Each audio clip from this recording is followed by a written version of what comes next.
Welcome to another character history brought to you by Marvel's Midnight Suns. My name is Benny, also known as the Comicstorian, and today we're going to be looking at Wolverine. Now, Wolverine has a lot of history. The guy's practically immortal, and writers like to add stuff to his backstory all the time.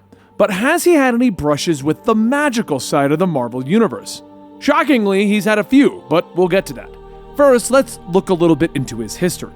Now, Wolverine was originally designed as a government agent, but would become one of Marvel's premier anti-heroes during the 80s. While originally designed to be one of the gruffer anti-heroes of the Marvel Universe, later, writers would show that Logan actually has a heart of gold. First debuting in The Incredible Hulk number 180 in 1974, he would fully appear in the next issue as a Canadian operative that was sent to stop Hulk. The two would fight, but of course, the Hulk would get away. You see, Wolverine was originally designed to just be a one-off kind of side character, but he was later brought into the X-Men by Chris Claremont. The character achieved just enough popularity that the writers, artists, and editors didn't go through with their original plans of killing him off. It was only when John Byrne came on board that Wolverine really began to establish himself as an important character in the X-Men lore. The backstory is what made the character. It was mysterious, it was tragic, with just enough small spoonfuls being fed to the readers at a time.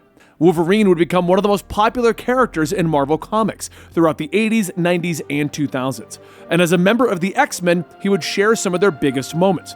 But he also had a stable of enemies from his past, the likes of Sabretooth, Silver Samurai, Lady Deathstrike, and members of the Weapon X program. He also had several children, with the most notable being Laura Kinney, known as X-23, and she eventually took up the name of Wolverine. There's also Daken, who started off as more of a villain but is now a good guy. Wolverine would also go on to become a member of several teams. These teams included the X-Men, X-Force, Alpha Flight, the Fantastic Four, and the Avengers. His past would later be revealed, and he would take over as the headmaster of Xavier's school. So Wolverine is a popular character with a ton of backstory. You don't even have to stick with the time directly before and after his debut. The guy's been alive since the 1800s. That's a lot of space to fill in. For his most important moments, you of course have to think about his original debut. Wolverine first showed up to fight against the Hulk, one of the most powerful heroes in the Marvel Universe, and while the big green giant did get away, Wolverine definitely held his own. This fight would actually be revisited in The Incredible Hulk number 340, which would see a rematch between the two, but they fought a lot more than that at this point. After becoming a member of the X-Men, Wolverine started to become a very popular character, with some great moments. It was probably the Dark Phoenix saga where the readers were truly introduced to how much of a badass Wolverine really was. This is the arc that gave us the image of Wolverine pulling his own body out of the sewers. Believed to have been killed, Wolverine popped his claws and promised his enemies that now it was his turn. He would later reappear at the Hellfire Club, the bad guys that were trying to brainwash Jean Grey at the time. And he would cut through their underlings like a hot claw through underlings, to be honest. I don't know what metaphor I was going for with this. Jean would still become evil, so he kind of failed at his mission anyway. But it was awesome to watch Logan cut loose, and Jean got better. After that were some more important X-Men stories that Wolverine was a part of, such as the Days of Future Past. And we began to see Wolverine appearing in his own books. Weapon X gave us, if not Logan's full origin, at least what gave him his adamantium bones, and why he couldn't remember anything before the Weapon X project.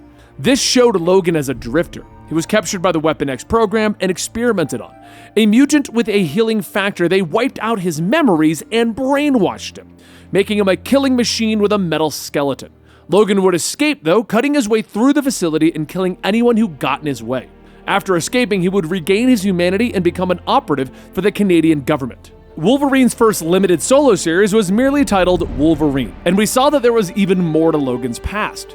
He would travel to Japan, where we would learn that he spent time as a samurai. There he would fight the Hand and the Silver Samurai, hoping to free a woman that he loved.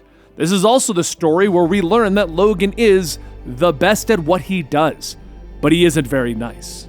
Other series would show us that Logan fought during World War II, and even had several missions with Captain America. He would take Kitty Pryde under his wing, and the two would travel the globe on various adventures. We would also learn that Logan would put on an eye patch and act as a mercenary on the island of Madripoor. He would call himself Patch, and no one ever seemed to figure out who he really was.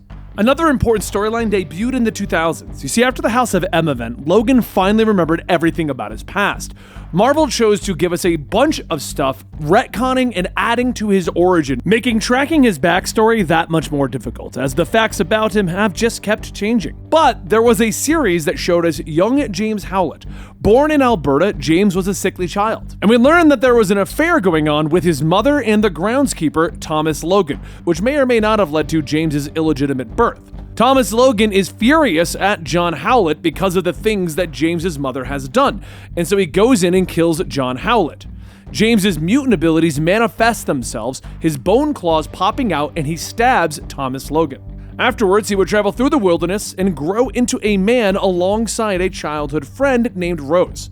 The series showed Logan's first introduction to the man who would become Sabretooth. It would then show him fighting in World War I and settling down in Japan, where he would have a son who would go by the name Daken, who would appear in the future series. Then during the Death of Wolverine storyline, we discovered that Logan's healing factor is actually shut off by a virus. He vows to hunt down his enemies while also meeting with several friends and enemies from his past, and he eventually tracks the virus to Professor Cornelius of Weapon X. Logan manages to defeat him, but is bathed in liquid adamantium. He is then killed when the liquid metal hardens on top of him. Once again though, it's a comic book and, well, Logan got better. But really, these are just some of the important moments in his very long career in comics. But with all the things that Wolverine has been through, has he ever brushed up against the darker sides of the Marvel Universe? Well, he has fought against some magical foes in his times with the X-Men and with the Avengers. You see, first off, he's fought against the Hand several times, and this is a mystical clan of ninjas that usually causes issues for Daredevil, Elektra, and the Punisher. They're known for their magical arts and bringing people back from the dead. Wolverine has run into them a few times during his adventures in Japan and Madripoor, but he also went against them in the Enemy of the State storyline.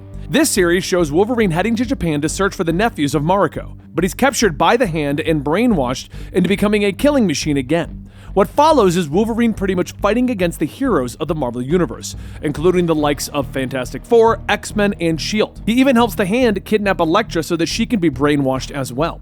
After he's captured by S.H.I.E.L.D., Wolverine is then deprogrammed. He immediately sets out to stop the Hand and finds Elektra, who can't be brainwashed since she's been resurrected so many times. The two work together and they destroy the Ninja Clan. In the Red Right Hand storyline of Wolverine and the X-Men, which was the title of a comic book, Logan is captured by a strange cult who use magic to send him to hell. There, his spirit must fight against demons while he also meets several people from his past. After he manages to break free of hell and return to his body, he hunts down the Red Right Hand and discovers that they are actually all of his children that he doesn't remember. The event itself took quite a toll on Logan and he disappeared from the civilian life for a little while, roaming through the Canadian wilderness with packs of wolves.